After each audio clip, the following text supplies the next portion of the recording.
Shankari. Welcome back to Newtonian Nation. We, the physics students of Sri Ramakrishna College of Arts and Science, are super thrilled to be back with a part-through video of Gslv F10 launch. I and Padma Priya explain about the third stage and its failure. We also discuss about the interesting facts about these satellites in this video. Now, let's get into the video. Now, let's have a look through the third stage. This particular stage has a fault in it, which ISRO has released in the press meet. Gslv F10 launch took place on August 12, 2021 at 5:43 hours IST as scheduled. Performance of the first and second stages were normal.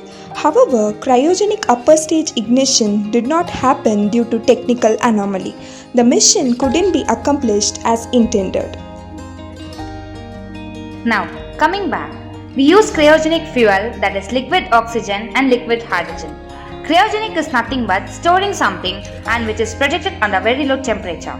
At this stage, we may see LH2 and LOX stored, which should reach the combustion chamber and which doesn't take place in this case because the ignition could not happen. That's why the satellite could not reach the designation. But anyways, this was the first attempt to place a global communication satellite at geosynchronous orbit. Then, in the upcoming days, India has planned to launch many of the satellites. Hope all will be successful launches. Now, let's have a discussion on the interesting facts about satellites. As technology advances, the potential of satellites will undoubtedly continue to grow. But can we imagine a world without satellites? First of all, in a world without satellites, forget about your friendly GPS. If you want to get somewhere in your car, unless you have really a good sense of direction, you will all have to seek the map.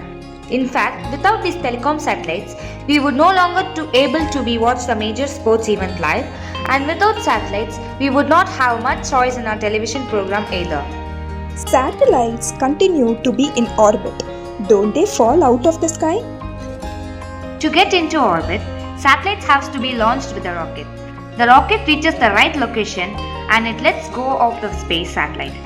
The satellite uses the energy which is picked up from the rocket to stay in a motion which is called momentum.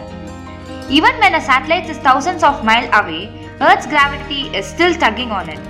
The tug towards the Earth combined with the momentum causes the satellite to flow along a circular path. So we do not have to worry about the falling down to the Earth. A number of satellites are launched, but not everything returns to the Earth. Then what happens to the dead or inactive satellites in space? The inactive satellites end up in the orbit of the Earth, contributing to what is called the space debris or space junk. While some of them, such as rocket parts, fall back to the Earth. Many of them, their parts and random objects are still up there as a space junk. This also shows that we are not only polluting the Earth but also the space. We know that there are so many satellites orbiting in the space. Don't the satellites collide with each other? Actually, they can. NASA and other international space organizations keep track of the satellites in space. Collisions are rare because when a satellite is launched, it is placed in an orbit to avoid other satellites. But orbits can change over time. And the changes of a crash increases as more and more satellites are launched into the space.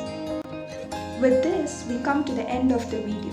Hope you enjoyed watching this video. Stay tuned for the upcoming videos on the channel. Until next time, signing off.